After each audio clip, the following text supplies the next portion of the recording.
और इस बीच प्रियंका गांधी मंदिर मार्ग पर धरने पर बैठ गई हैं। उनका क्या कहना है, आइए आपको सुनाते हैं। इस तरह के नाम जो आपने उनके लिए उपयोग किए अभी, ये एक पाप है, ये एक पाप है।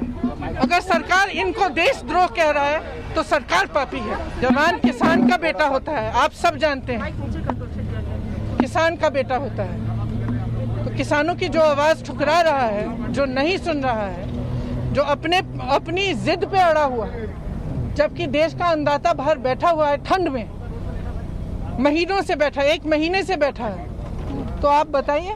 लेकिन प्रियंका जी, तो आप बताइए उस सरकार के दिल में क्या जवान के लिए, क्या किसान के लिए कोई आदर है कि सिर्फ अपनी राजनीति का आदर है, अपने जो पूंजीपति मित्रों हैं उनका आदर है। लेकिन तो सरकार अपनी जिद पर अड़ी हुई है। प्रियंका गांधी ने कहा कि किसान जो हमारा देश का अन्नदाता है वो ठंड में बैठा हुआ है, सरकार को इसकी चिंता नहीं है। सीधे इस वक्त हम चलते हैं आज हमारे सहयोगी के पास जो हमारे साथ जुड़ गए हैं।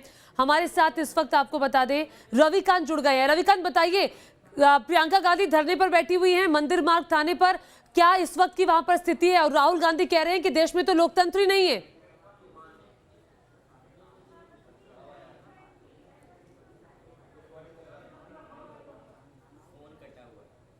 रविकांत, मेरी आवाज आ रही है? रविकांत के पास चलेंगे, लेकिन तस्वीरें जरा देख लीजिए। प्रियंका गांधी धरने पर बैठ गई हैं। शैलजा कुमारी शैलजा भी उनके साथ बैठी हुई है। तमाम जो कांग्रेस के नेता हैं वो भी आपको इस वक्त तस्वीरों में दिखाई दे रहे हैं। लेकिन आपको बता दें आज क्या था। आज दरअसल कांग्रेस के जो तमाम नेता थे वो राष्ट्रपति को ज्ञापन सौंपने के लिए जाने वाले थे, लेकिन उससे पहले फिर धारा 144 लग गई, मना कर दिया गया।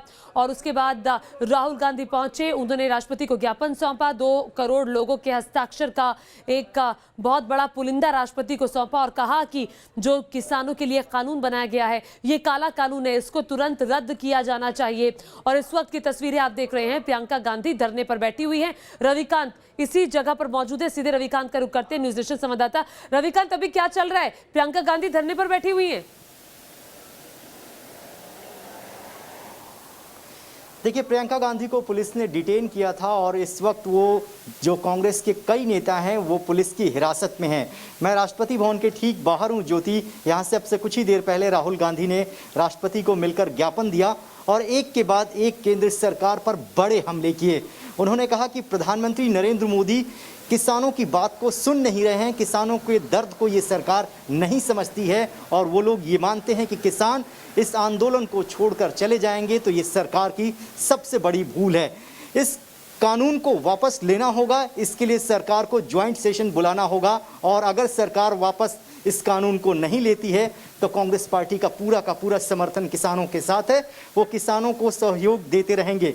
तीसरी महत्वपूर्ण बात, किसानों पर बात करते करते अचानक राहुल गांधी ने चीन को लेकर बोल दी कि चीन पर प्रधानमंत्री अपनी चुप्पी क्यों नहीं तोड़ते। चीन भारत की सीमा में घुसकर बैठा हुआ है और भारत की जमीन पर कब्जा किया हुआ है। इसके साथ ही डेमोक्रेसी को भी लेकर बोला कि इस देश में कोई डेमोक्रेसी नहीं है।